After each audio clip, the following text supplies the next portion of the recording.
it's important to research, and sometimes you have to dig deeper than the surface research, because you can be eliminated. You can be erased from history. It's there, it's just hidden, And that was important for me to find out, that I was boycotting because of the murder of little Bobby Hutton. It makes sense that I eventually joined the Black Panther Party. Me and my husband used to read the Black Panther Party newspaper religiously. That was once a week? Yep, once a week. And I didn't realize it at the time, this is before we moved up to Seattle, that the Black Panther Party had a list of books that they required their members to read. Well, we were reading them. We weren't a member of the party. We were just... What kind of books? Malcolm X, Richard Wright, Che Guevara, not Che Guevara. I think about him, but God, Camus. We were reading philosophy. We were reading novels, stories. We were reading history. I don't remember all of the names of the ones that we were reading, but when I looked down the list, if I had the list in front of me, I could say, oh yeah, we read that. The Wretched of the Earth, Frantz Fanon, and I was like, oh yeah, we read that. Oh, we were reading it. Melvin was following this list. I didn't know that, because he would get the books and like, and let's read this, and we'd read it, and he'd read it, and then he'd give it to me to read, or I'd give him a book to read. And we talk about it all the time. We talk about what we read. So we were Mrs. Hully, students to each other. What was Malcolm X teaching at the time, before he was assassinated? Well, now I'm oblivious to Malcolm X at the time he was assassinated. I don't get introduced to him until me and my mom are at community college, and we're listening to him. Malcolm X speaks.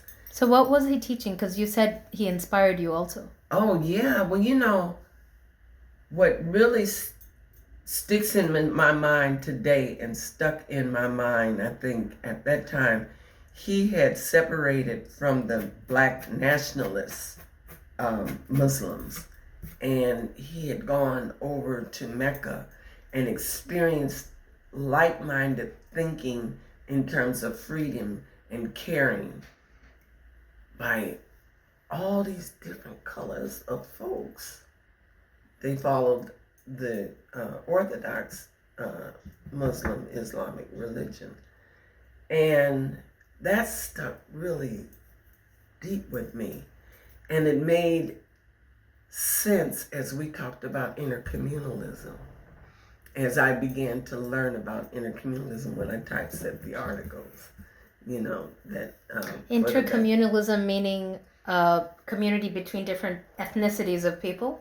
And worldwide. Because that which was oppressing the Palestinians, the Dalit in India, the Asians, the Native Americans, the genocide on them, was the same that was doing oppressing the poor, the Appalachians, the poor whites.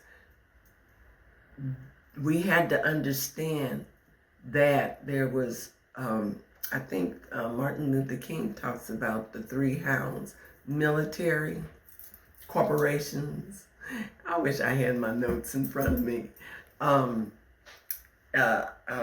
Basically, it was a system. Yeah, the system. There you go. An exploitative system that was exploiting many different types of people. Thank you for your words. Thank you. I'll draw the picture, but it's hard for me to articulate. No, you're doing a remarkable job. So, yes. And speaking of Dr. Martin Luther King, did he inspire you too? With the things the thing about Dr. Martin Luther King,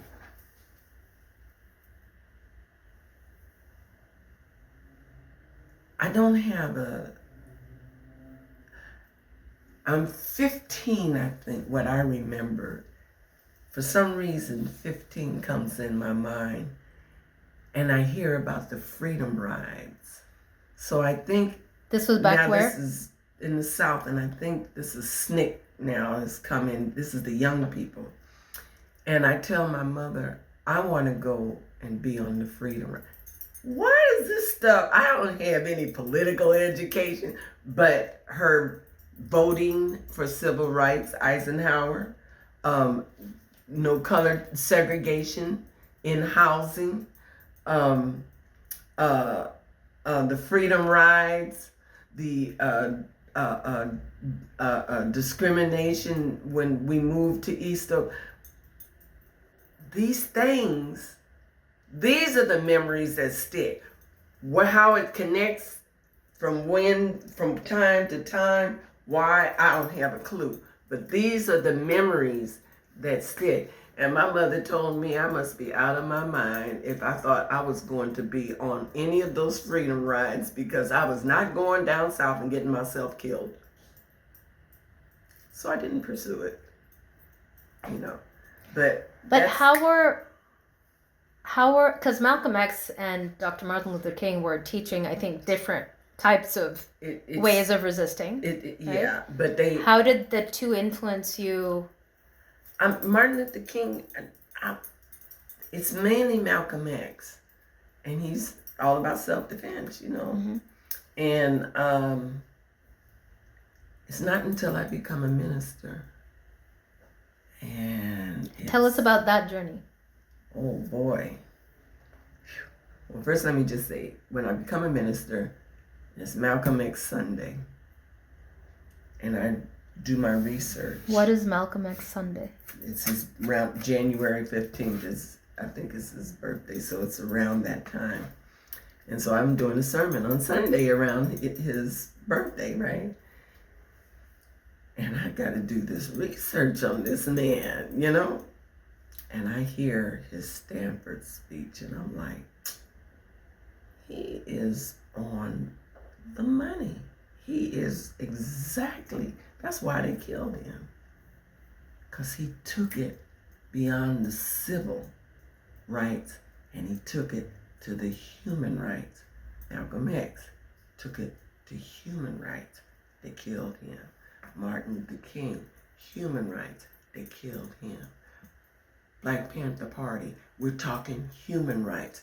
They do their best. If they could have just, what's his face said, Hoover said by 1969 there would be no Black Panther Party. 1969 they killed a whole bunch of Black Panther Party members. They killed Bunchy Carter and John Huggins. They killed Fred Hampton. 68 they killed Martin Luther King.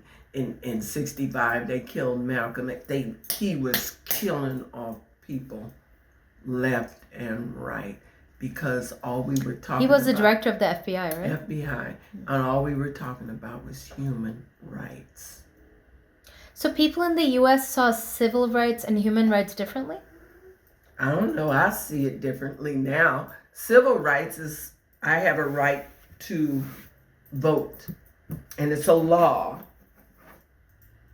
that they are dismantling because it's a human law. Human rights are universal rights. They cannot be changed. Caring, loving, caring for one another, loving for one another. Not universal health care because I can't afford health or you can't afford health. So for you... that would be a law that can't be changed. So if I understand this correctly, for you, a human right is something that's inherent to humanity and to who we are and what we deserve. And a civil right is something that is maybe a man-made law that can be written and changed. Right.